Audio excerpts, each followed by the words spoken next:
कुछ भी भैया, मैं बोल दूंगा पापा से, मैं पापा से बोल दूंगा। कुक्कू यार मैं तो ऐसे गया था, मैं बोल दूंगा पापा से कि तारे तोड़ रहा था मिट्टू फिर से। कुक्कू तो बड़ी शिकायत करता है।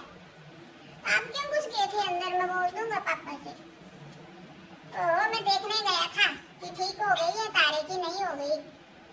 ऐसे ऐसे शिकायत करता है तू। मैं तो चेक करने गया था अंदर। मैं बोल दूंगा पापा से, पापा जी फिर से तोड़ दी इसने तार। कुक्कू तो ज्यादा बोलता है, मैं मारूंगा तेरे को।